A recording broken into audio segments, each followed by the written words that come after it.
Cherry blossoms fell on the first day. Kai Satu scanned the crowd, searching for one face. Yui, wait up. We're finally in high school together. Isn't this amazing? She turned. Their eyes met, but the warmth Kai expected was absent. Her expression was ice. We're not kids anymore, Kai. Don't talk to me at school. Just leave me alone. The words sliced through him. The noise of the hallway faded into a dull roar. Did she really say that? We've been inseparable since kindergarten. What's changed? Kai's shock hardened into resolve. If she wanted distance, he'd give her silence. Fine. Two can play that game. I won't say a word until she apologizes. And so, the Cold War began. Kai and Yui passed each other like strangers, but one question haunted Kai. Why had his childhood friend turned so cold? Later that week, the gymnasium transformed into a dance studio, and the entire class gathered for a compulsory lesson. Looks like we're paired up, Kai. I hope you are a good dancer. Maki is easygoing, but my attention keeps wandering across the room. On the other side, Yui and Nushi were already in position, their bodies far closer than Kai could stomach. A sharp laugh from Yui cut through the music as Nushi spoke into her ear, his expression smug. Since when does she laugh like that? Since when does she need someone else to make her smile? Sorry, Maki. I am not feeling it today. It's fine. We can just go through the motions. But Kai's gaze kept returning to Yui. Every twirl with Nushi felt like a punch to the gut. So that's it. She's already chosen someone else to stand beside. After the final bell, students spilled into the courtyard. Kai spotted Yui heading toward the cherry trees and started to follow, but froze when Nushi intercepted her. Yui, do you like movies? There's a new romance film this weekend. Want to go with me? No. Walk away, Yui. Don't say yes. A movie? That sounds fun. The words dropped like a stone. Kai felt the world tilt. She said yes. She's actually going on a date with him. Great. I'll text you the details. See you Saturday. Nushi strolled away, whistling. Yui watched him go, then turned, but didn't see Kai pressed against the wall, breath shallow. I've been replaced. She doesn't need me anymore. That evening, Kai walked home alone under a burnt orange sky. The first day of high school, already a ruin. By midweek, Kai had perfected the art of disappearing. He ghosted through halls, ate lunch alone, and never once looked Yui's way. If she wants space, I'll give her an entire galaxy. Satone found him during a lull in homeroom, clutching her phone like a lifeline. Kai, I am desperate. My boyfriend's birthday is next week, and I can't figure out a gift. You are a guy. Will you help me pick something? Me? I'm not exactly a guru, but sure, I'll try. Really? Let's go to the mall after school. There's a shop that has those figurines he's into. This feels surreal. One part of my life is falling apart, and another part is picking out toys. Okay, meet at the gate. Satone's smile was wide, and for a moment, Kai almost forgot the ache in his chest. He agreed to help, unaware that a simple errand would soon be mistaken as something far more. After school, Kai and Satone walked to the mall, the late afternoon sun warming the glass storefronts. Look at these limited edition figures. Which one would a guy prefer, do you think? Depends. Is he into mecha or fantasy? If unsure, the robot knight is a safe bet. Yui was walking home along the same street. She passed the shop window and suddenly stopped dead. Through the glass, Kai and Satone were laughing together, heads close over the display. Number. It can't be. Is that Kai? With a girl? Laughing like that? Satone held up a box, and Kai grinned, pointing at something. To an outsider, it looked unmistakably like a date. I pushed him away, and now he's moved on. Of course. Her chest tightened. She turned and fled before they could see her tears. Inside, Kai chose a gift, oblivious. Outside, Yui's world narrowed to the single, devastating belief that she had lost him forever. The next morning, the hallway felt narrower, each step a silent standoff. Just a few more steps. Don't look at her. It'll only hurt more. He didn't even glance my way. It's like I'm not even here. In the classroom, Maki leaned over Kai's desk, carrying the day's gossip. Kai, you won't believe the drama with the student council. They want to cancel the dance. No way. That's the one event everyone looks forward to. Their laughter bubbled up, drawing Yui's attention from her textbook across the room. He seems so happy with her. Was I just a placeholder? Until he found other friends to replace me. Kai didn't notice the storm brewing. He was too busy letting Maki's chatter drown out the silence. Yui left behind. The distance between them grew by the hour, each misunderstanding laying another brick in the wall neither knew how to climb. During lunch, Kai sat alone at his usual corner, but his eyes kept drifting to the courtyard bench where Nushi had settled beside Yui. You've seemed down lately. Is something going on? It's nothing. Just adjusting to high school, I guess. Kai's grip tightened on his sandwich. They looked so comfortable together. Why is he always there? Does she really like him that much? He stood up, a decision forming in his chest. Then he saw Nushi place a hand on Yui's shoulder, and his courage evaporated. What would I even say? Hey, why did you throw away our friendship? Number. She'd just laugh. He turned and walked the other way, stomach churning. That night, Kai lay in bed, staring at the ceiling, the image of Yui and Nushi, together replaying like a torture. Maybe I should just forget her. If she's happy, that's what matters, right? The following afternoon, Maki caught Kai zoning out in class again. She poked his arm with a pencil, grinning. You've been moping for days? Come on, my treat. There's a new cafe near the station with amazing parfaits. I am not really in the mood for parfaits or people. Too bad. I am not taking no for an answer. Let's go. Soon they were seated by the window, two elaborate parfaits sweating under the afternoon sun. Remember that old superhero anime from when we were kids? They're doing a revival. This is actually fun. I haven't laughed like this in weeks. Outside the window, Yui trudged home, a heavy bag on her shoulder. She glanced up and halted. Another girl. Is he collecting them now? I was such an idiot to think I ever mattered. Tears blurred her vision as she turned and fled. Inside, Kai grinned at Maki, utterly unaware that the last thread of hope inside Yui had just snapped. On the walk home, the bubble of nostalgia burst. Maki noticed Kai's shoulders slump and his eyes go distant. Kai, you were smiling 2 minutes ago. Now you look like someone canceled your birthday. What gives? It's this girl. She used to be my best friend, but now she won't even look at me. You mean Yui, right? I've seen you two freezing each other out. So do you like her? Yeah, I like her. I've liked her for years. Maki's teasing expression melted into sympathy. She grabbed his arm, making him meet her eyes. Then go tell her, dummy. You are both clearly miserable. This whole thing is a stupid misunderstanding. She's right. I've been waiting for an apology that might never come. Maybe I need to act. In a dim bedroom, Yui held her phone with trembling fingers. She dialed the only number that felt safe. Nushi. I need to talk. I've been such a fool. I threw away the most precious thing because I was scared. Hey, take a breath. I am here. Whatever happened, you can tell me. The next morning, Kai sat at his desk, pen quivering over an unsent letter. Even if I never give this to her, I need to get these feelings out of my chest. He left the classroom, letter folded in his pocket. Near the restroom, a choked voice stopped him cold. That sounds like Yui. And she's crying. I've been in love with Kai since we were kids.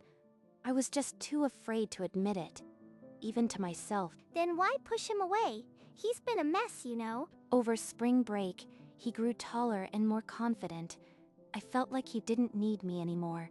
I was so embarrassed, I shut him out. Kay's breath caught. The coldness, the avoidance. It was all a shield. She wasn't rejecting me. She was scared of losing me. I was so blind. The letter crinkled in his fist. He now knew the truth, but the hardest part was yet to come. After class, Kai spotted Yui heading toward the exit. He quickened his pace, determined to speak. But the moment she glanced back and saw him, her expression tightened, and she fled into the crowd. Again, she's running from me like I am a stranger. Or worse, someone she can't stand to face. Later in the library, Kai found her by the window, Nushi beside her, their heads bent over a book. Thanks for helping me with this, Nushi. I don't know what I'd do without you lately. She's leaning on him now. That used to be me. The one she'd call when she needed something. Her smile was soft, but laced with sadness. Kai's chest tightened. He felt like an intruder. Maybe she's already moved on. Maybe I waited too long. He turned away, the letter burning in his pocket, hope flickering like a dying flame. The gap between them felt wider than ever, and Kai had no idea how to bridge it. After school, Kai trudged to his shoe locker. A crumpled envelope tumbled out, slightly damp with morning dew. An envelope. No stamp. No address. Just my name. He retreated to an empty classroom and unfolded the paper. The handwriting was unmistakably hers. Kai, I don't know how to say this. I've liked you for as long as I can remember, but this spring, you changed. You grew taller and more confident. I felt like the Kai I knew was leaving me behind. I was so embarrassed and scared. This is exactly what she said in the restroom. But this letter, it's from weeks ago. She never sent it. So I pushed you away before you could leave me. I am sorry for being a coward. I hope one day you can forgive me. She poured her heart out onto this paper and then hid it away. She was suffering alone all this time. The last embers of doubt were extinguished. He would not let her slip away again. Tonight, I'll go to her house and make her listen. No more running. Instead of a confrontation, Kai opted for a gentler approach. He tore a fresh page from his notebook. I won't corner her at home. A note will give her a choice. He scrawled a few lines, folded the paper, and slipped it into Yui's shoe locker unseen. Later, Yui opened her locker and found the note. Her name was written in Kai's handwriting. Meet me at the park under the big cherry tree after school. No games, no silence, just us. Kai. She stared at the words, heart pounding. Then Nushi's voice broke the moment. A note from Kai. Don't go. He's only going to hurt you again. You don't understand, Nushi. He's never hurt me. I am the one who messed up. Just be careful. Okay, I've seen you cry too many times over him. She clutched the note to her chest, torn between hope and fear as Nushi walked away.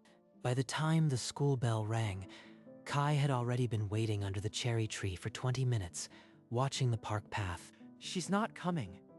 Maybe Nushi convinced her to stay away. Meanwhile, Yui walked slowly down the familiar street, her mind drifting to childhood afternoons in this very park. We promised to always be friends under this tree. How did it come to this? She stepped into the park and saw him. Their eyes met across the grass. Sorry, I am late. I almost didn't come. You are here now. That's what matters. They stood in silence, the air thick with everything left unsaid for weeks. This tree hasn't changed much. Still waiting here for us, I guess. Yui's lips parted, but no words came. She only nodded, afraid the wrong thing might shatter this fragile moment. Why are you doing this to me? You've been ignoring me for weeks. You and your new girlfriends. What? I only stopped talking because you told me to leave you alone. I saw you. At the mall with that glasses girl. And then at the cafe with Maki. Don't lie. That was Setone from class. She asked me to help pick a birthday present for her boyfriend. So you admit it. You were with her. I knew it. No, you don't understand. It's not like that. I was just helping her. Stop.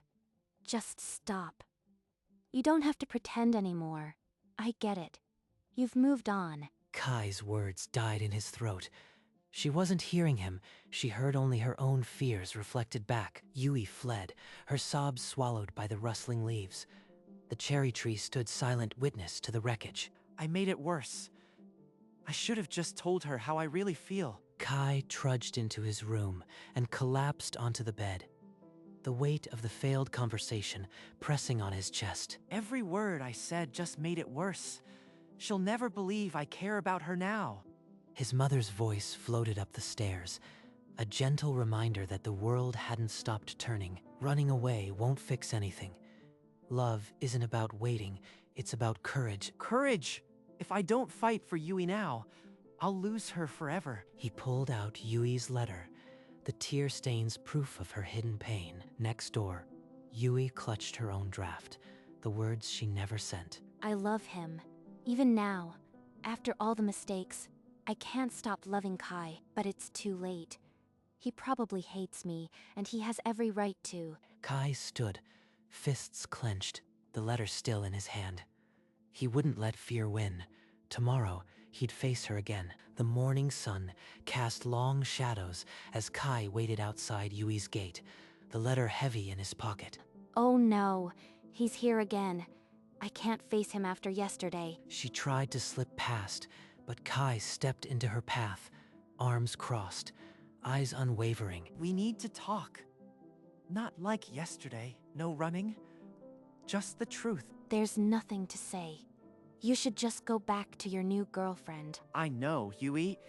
I know you are in love with me. What are you talking about? That's not. I overheard you in the restroom. You told Maki everything. How you've loved me since we were kids. The blood drained from her face, then rushed back in a furious blush. Her mouth opened, but no sound emerged. No more lies, Yui. Let's finally be honest. You are right. I've loved you since we were children, but over spring break you changed so much.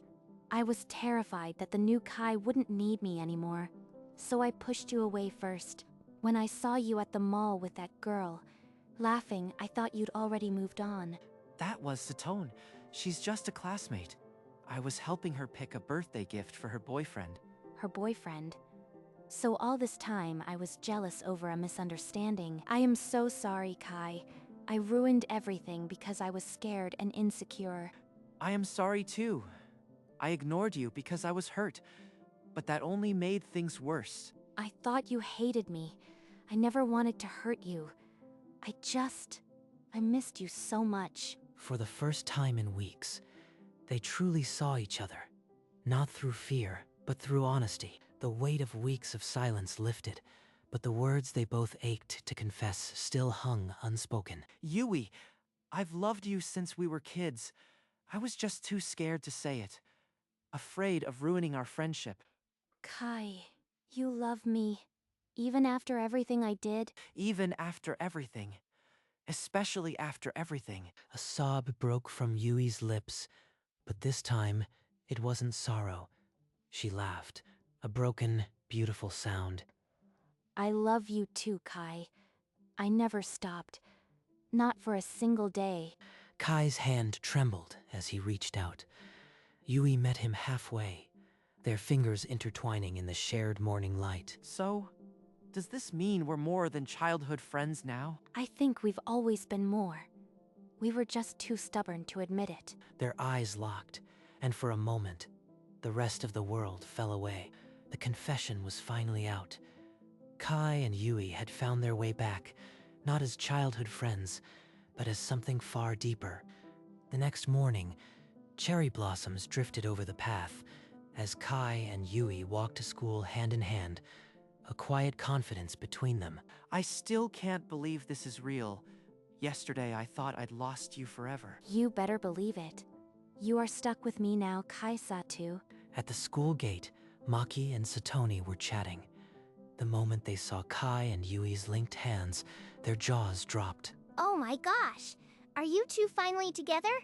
It's about time. I am so happy for you both.